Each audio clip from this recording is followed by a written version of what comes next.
इयत्ता 10वी प्रकरण 7व महत्व मापन 7.1 मधलं आपण 7वं गणित बघत आहोत। आपल्याला एक वृत्ताकृती आकारावर शंकू ठेवलेला आहे। आपल्याला त्याचं एकूण घनफळ दिलेलं आहे। वृत्तचितीचं आपल्याला उंची दिलेली आहे। तसंच आपल्याला जो पाया आहे, बेस आहे, पाया आहे, त्याचं काय दिलेलं आहे, क्षेत्रफळ दिलेलं आहे। पाया जो असतो तो गोलाकार असतो, म्हणून तळाचं जे क्षेत्रफळ आहे ते आपण काढणार कशाच्या सूत्राने, वर्तुळाच्या सूत्राने। पाय वर्ग बरोबर 100 चौरस सेंटीमीटर हे आपल्याला दिलेलं आहे। वृत्तचितीची उंची दिलेली आहे 3 सेमी। संपूर्ण घनाचं घनफळ, या पूर्ण याचं घनफळ दिलंय 500 घन सेमी। मग पहिल्यांदा आपल्याला काय करावं लागेल, तर शंकूचं घनफळ काढण्यासाठी आपल्याला वृत्तचितीचं घनफळ काढावं लागेल।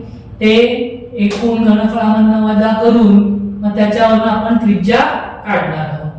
मग आपण पहिले वृत्तचितीचे घनफळ काढू। वृत्तचितीच्या घनफळाचं सूत्र आहे पाय r वर्ग h। पाय r वर्गची किंमत आपल्याला दिली आहे 100 चौरस, म्हणून आपण इथे लिहिणार 100। उंची दिली आहे 3 सेंटीमीटर गुणिले 3। वृत्तचितीचे घनफळ बरोबर 100 गुणिले 3। वृत्तचितीचे घनफळ बरोबर 300 घन सेमी। आपण हे आलेलं जे घनफळ आहे ते एकूण घनफळामधून वजा करणार, तेव्हा आपल्याला शंकूचं घनफळ मिळणार। शंकूचं घनफळ बरोबर घनाचे घनफळ वजा वृत्तचितीचे घनफळ। शंकूचे घनफळ बरोबर 500 वजा 300, म्हणून शंकूचे घनफळ बरोबर 200 घन सेमी। आपल्याला शंकूचं घनफळ मिळालं। या घनफळावरून आपण काय करणार आहोत, त्याची उंची काढणार आहोत। शंकूचे घनफळ बरोबर सूत्र आहे 1/3 पाय r वर्ग h। पाय r वर्गची किंमत 100, म्हणून शंकूच्या घनफळाची किंमत 200। 200 बरोबर 1/3 गुणिले 100 गुणिले उंची h। हे 3 आहे, छेदाला आहे। इकडे 200 ला अंशाला गुणिले होते, हे अंशाला आहे, ते छेदाला येते। 200 गुणिले 3 छेद 100। 100 चे 2 शून्य, 200 चे 2 शून्य गेले, 3 एके 3 दुने 6। शंकूची उंची h बरोबर 6 सेमी। आपल्याला पूर्ण याची काय करायची, उंची काढायची, म्हणजे वृत्तचितीची उंची अधिक शंकूची उंची, म्हणून संपूर्ण घनाची उंची बरोबर वृत्तचितीची उंची अधिक शंकूची उंची। संपूर्ण घनाची उंची बरोबर 3 अधिक 6, संपूर्ण घनाची उंची 9 सेंटीमीटर। 8व्या गणितात बघा आपल्याला काय दिलेलं आहे, एक खेळणं दिलेलं आहे। त्याच्यामध्ये अर्ध गोल आहे, नंतर वृत्तचिती आहे आणि शंकू आहे। आपल्याला खेळण्याचं एकूण पृष्ठफळ काढायचं। यासाठी आपल्याला अर्धगोलाची, वृत्तचितीची आणि शंकूची वक्र पृष्ठफळ काढावं लागेल, आणि मग त्या वक्र पृष्ठफळाच्या वरून सगळ्यांची बेरीज केली की आपल्याला खेळण्याचं एकूण पृष्ठफळ मिळेल। पण आपल्याला सूत्र आहे वक्र शंकूच्या वक्र पृष्ठफळाचं पाय r a। हे l म्हणजे तिरकस उंची काढण्यासाठी आपल्याला सूत्र दिले वर्गमुळात r वर्ग अधिक h वर्ग। शंकूची तिरकस उंची l बरोबर वर्गमुळात त्रिज्या आहे 3 सेमी, उंची आहे 4 सेमी, 3चा वर्ग अधिक 4चा वर्ग। शंकूची तिरकस उंची l बरोबर वर्गमुळात 9 अधिक 16। शंकूची तिरकस उंची l बरोबर वर्गमुळात 25। शंकूची तिरकस उंची l बरोबर 25/5 सेंटीमीटर। आता आपण काय करणार, खेळण्याचं एकूण पृष्ठफळ काढायचं आहे।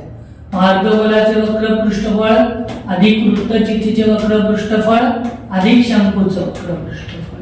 खेळण्याचे एकूण वक्र पृष्ठफळ प्रत्येकाचं आपण सूत्र घेणार 2 पाय r वर्ग अर्धगोलाच्या वक्र पृष्ठफळाचे सूत्र अधिक 2 पाय r h वृत्तचितीचे वक्र पृष्ठफळाचे सूत्र अधिक पाय r l शंकूचे वक्र पृष्ठफळाचे सूत्र।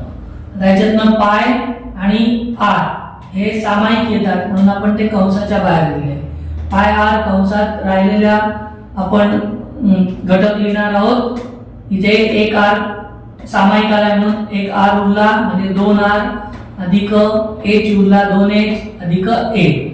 एकूण पृष्ठफळ पाय आर आहे 3 पाय गुणिले 3 किंवा पाय 3 कंसात 2 गुणिले 3 अधिक 2 गुणिले 40 उंची म्हणजे लांबी मग 2 गुणिले 40 अधिक 5 पाय 3 कंसात बेत्रिक 6 40 गुणिले 80 अधिक 5 पाय 3 कंसात 80 अधिक 6 86 अधिक 5 पाय 3 गुणिले 86 अधिक 5 91 3 ने 91 ला गुणलं 3 9 27 पायची किंमत टाकली तरी चालेल नाही टाकली तरी चालेल खेळण्याचे एकूण पृष्ठफळ आपल्याला मिळालं 273 चौरस सेमी आता आपल्याला 9वा गणित बघा 9व्या गणितात आपल्याला गोळ्यांची संख्या काढायची आहे काही गोळ्या आहेत त्या आपण एका कागदामध्ये गुंडाळल्या त्याला वेस्टर्न असं म्हणतात त्याच्यात गुंडाळलेलं आहे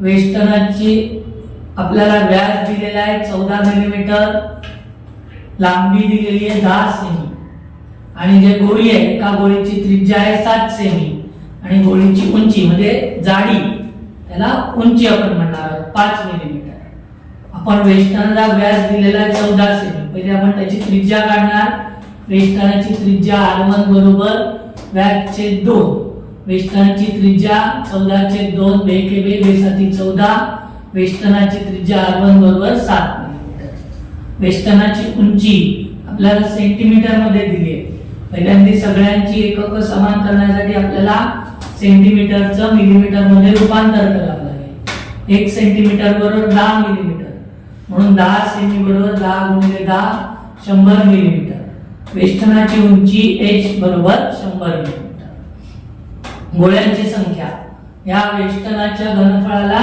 गोळीच्या घनफळाने भागलं की आपल्याला गोळ्यांची संख्या मिळणार मग वृत्तचिती आकाराच्या वेष्टनाचे घनफळ छेद वृत्तचिती आकाराच्या गोळीचे घनफळ वेष्टनाची संख्या गोळ्यांची संख्या बरोबर सूत्र आहे पाय r1 वर्ग h आपण वृत्तचितीच्या वेष्टनाचं r1 मानलंय आणि गोळीचं त्रिज्या r2 मानली म्हणून पाय r1 वर्ग h छेद पाय r वर्ग पाय r2 वर्ग h गोळ्यांची संख्या पाय गुणिले 7चा त्रिज्या आहे 7चा वर्ग गुणिले उंची आहे 100 छेद पाय गुणिले 7चा वर्ग गुणिले उंची आहे 5 पाय पायची गेले 7चा वर्ग म्हणजे 7 गुणिले 7 गुणिले 100 7चा वर्ग म्हणजे 7 गुणिले 7 गुणिले 5 7 के 7 7 के 7 7 के 7 7 के 7 5 के 5 5 गुणिले 10 एक शून्य उरलं 20 म्हणजे गोळ्यांची संख्या झाली